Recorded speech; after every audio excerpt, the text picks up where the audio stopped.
Então vamos lá. Vamos falar o quê? Vamos começar com o quê, Fernanda? Acho que a gente vai começar falando de dados preocupantes hoje, né? Faz tempo, né, que a economia da gente tá braba aí.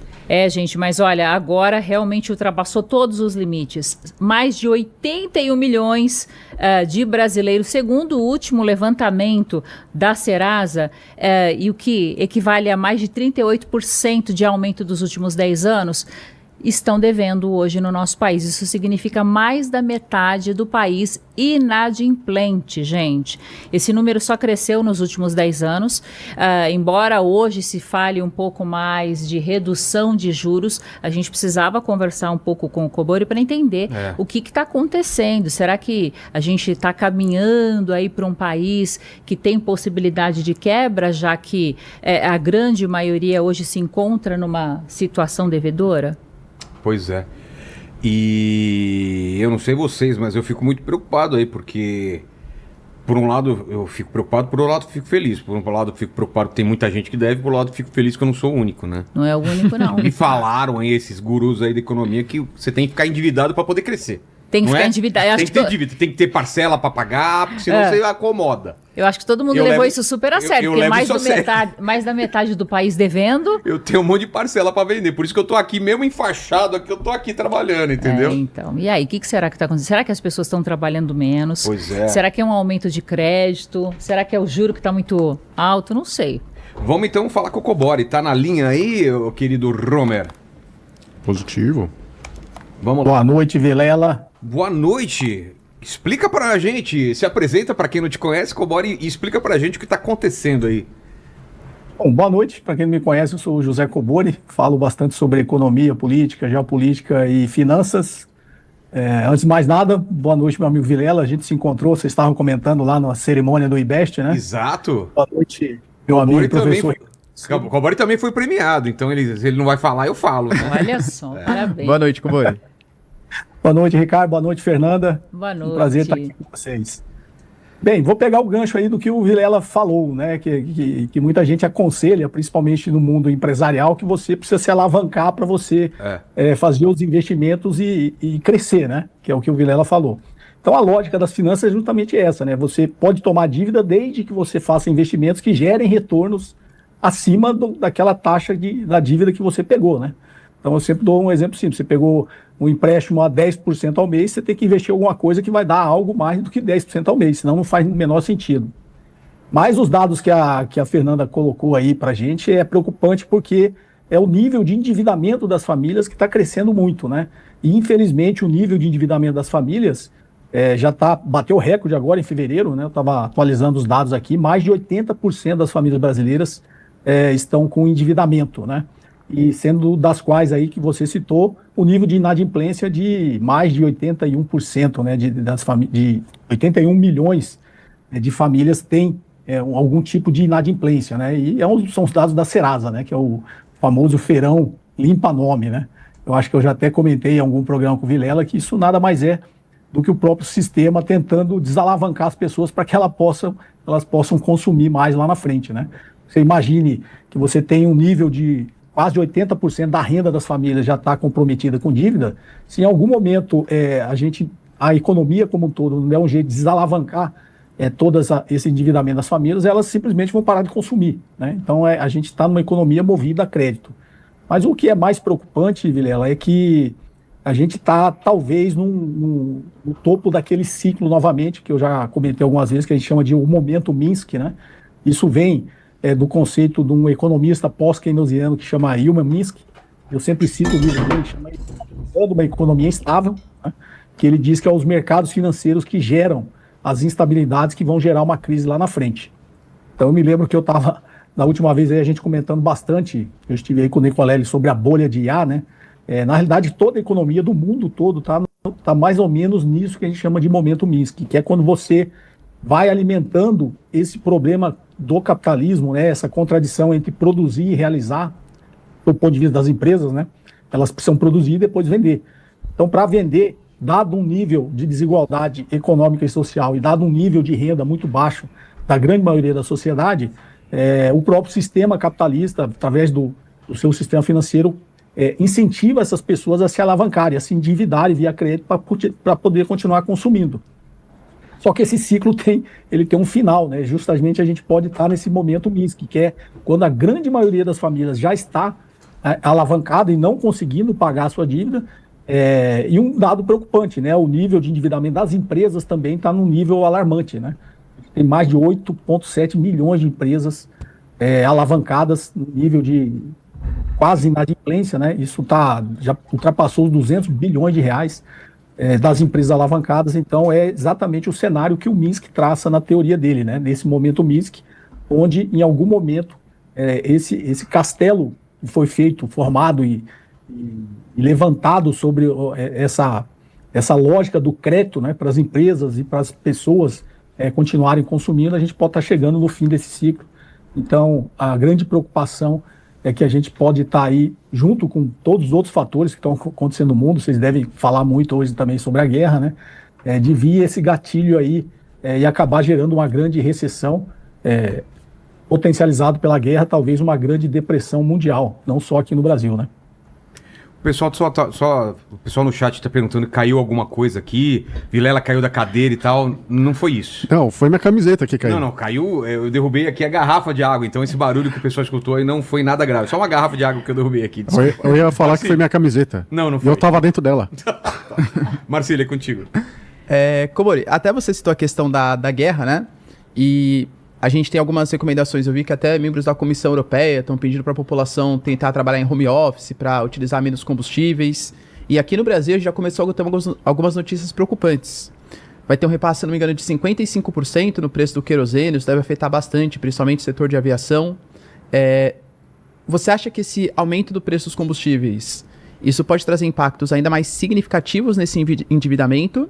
E qual que você acha que deve ser o papel da Petrobras para tentar conter essa escalada dos preços? Ou se a Petrobras deve agir em algum sentido, e qual deve ser o papel dela? Na realidade vai trazer um impacto não só no Brasil, como no mundo todo, né? Infelizmente, o petróleo, né, a nossa matriz... Aliás, o Brasil, na realidade, é o país das grandes economias, é o país que tem a matriz energética mais diversificada, né?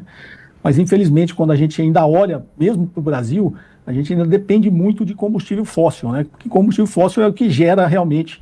move a indústria, né? Move os transportes, que é o que vai impactar, na realidade, o custo de toda a economia. Então, quando você falou o querosene de aviação, o próprio nome diz, vai impactar o transporte aéreo. Quando a gente está falando do diesel, o governo já tomou algumas atitudes, né, isentando o PIS e COFINS do óleo diesel, é o que move o transporte rodoviário. E esses custos são repassados em toda a cadeia, né? Então, é um custo de logística que vai impactar o preço final de praticamente todos os produtos na nossa economia.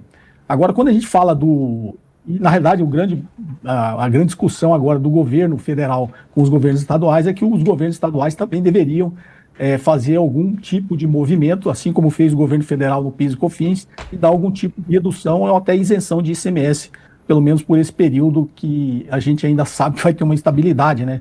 Que foi provocada por esse conflito lá nos Estados Unidos e Israel, que atacaram o Irã. Mas aí, voltando aqui internamente, é bom a gente lembrar, né, qual que é o papel da Petrobras, e aí aqueles que não concordavam, né, com quem sempre criticou esse movimento de privatizar, né, toda a cadeia da Petrobras, a gente está notando hoje o quanto é estratégico, né? Então, até o governo Temer, a Petrobras tinha, até a Lava Jato, né, a Petrobras tinha a estratégia que era conhecida do poço ao posto, né? Ou seja, desde a extração do petróleo até esse combustível chegar a nós, consumidores. Então, a Petrobras dominava toda essa cadeia. Isso sempre foi estratégico para qualquer país. E cada vez, né, que os Estados Unidos implementam a guerra com o objetivo final, que é o petróleo, isso fica cada vez mais evidente o quanto o petróleo é estratégico.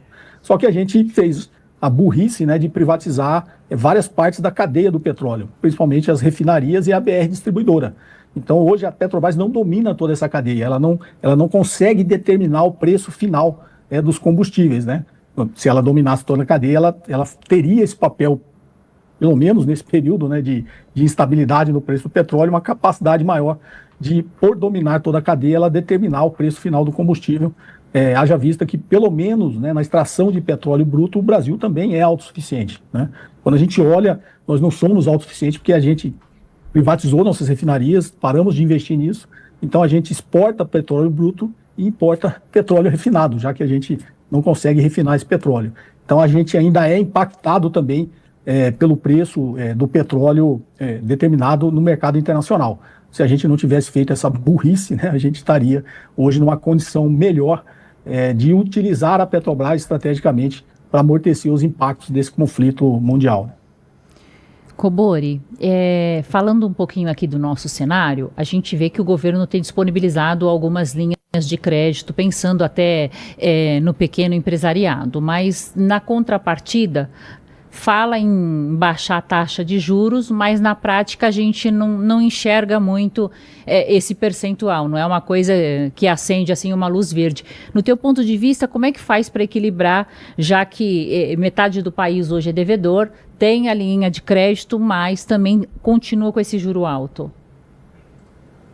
Na realidade, a minha grande crítica é que a gente adotou uma série de regras que nos amarrou de ter apenas a política monetária como um instrumento de combate à inflação, né?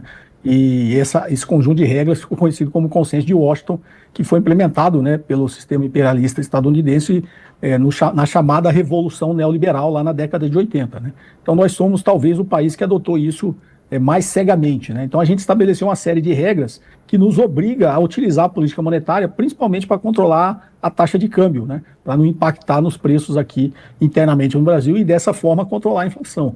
Então, enquanto a gente tiver com esse conjunto de regras de livre fluxo de capitais, né, de um câmbio 100% flutuante, de austeridade fiscal, de limitação da capacidade do Estado de investir na economia, a gente vai ter só a ferramenta da taxa de juros para tentar controlar a inflação. Infelizmente, né, com esse conflito, a gente vinha num cenário de que o Banco Central iria começar a reduzir, talvez até mais fortemente, a nossa taxa de juros. A gente viu que na última reunião acabou diminuindo só 0,25, né? Poderia ter sido maior.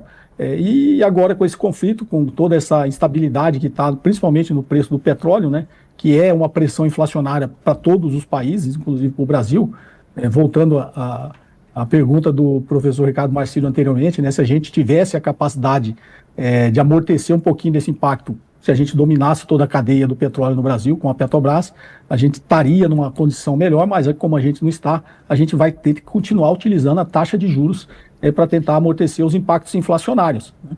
Então, infelizmente, essa tendência que tinha de queda da taxa de juros, a depender da prolongação desse conflito lá com o Irã, o Banco Central, infelizmente, não vai derrubar a taxa de juros na velocidade que a economia precisa, né? Porque a taxa de juros muito alta, na realidade, ela inibe os investimentos, né? Ela, na realidade, incentiva o capital rentista. Ela incentiva quem já tem dinheiro a acumular mais dinheiro ainda, né? E desincentiva quem quer produzir, porque o custo do capital está muito alto, ninguém vai querer produzir, principalmente com um cenário mundial, né, gerado por esse conflito e um cenário inflacionário.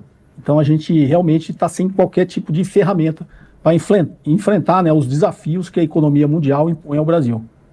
Professor Cobori, obrigado demais. Eu queria até propor mais para frente, porque é ano de eleição, a gente fazer um especial, montar uma mesa sobre matriz energética, falando também da gente ter meio que abandonado a matriz nuclear, né? Terras raras e infraestrutura, né? A gente montar uma mesa legal com especialistas. Queria convidar também você para a gente falar disso para os candidatos que vão passar aqui, começando semana que vem, já os pré-candidatos, e para os eleitores também assistirem e falar, vou cobrar isso dos caras do plano de governo. Acho importantíssimo, né? Legal, Vilela. Estou sempre à sua disposição. Mais uma vez, parabéns lá pelo seu prêmio. A gente pôde Parabéns pelo seu também prêmio, hein? Foi em que área? Foi a economia? Foi o canal de... Influenciador de economia e negócios. Exato. É o melhor. A gente está sempre assistindo e você está sempre aqui ajudando a gente a entender melhor esse Brasil. Obrigado demais, professor. Um prazer, Vilela. Um abraço, professor Ricardo Marcílio. Fernando, uma satisfação estar aqui com vocês. Tá bom. Abraço. Até mais. Obrigada, até mais. boa noite.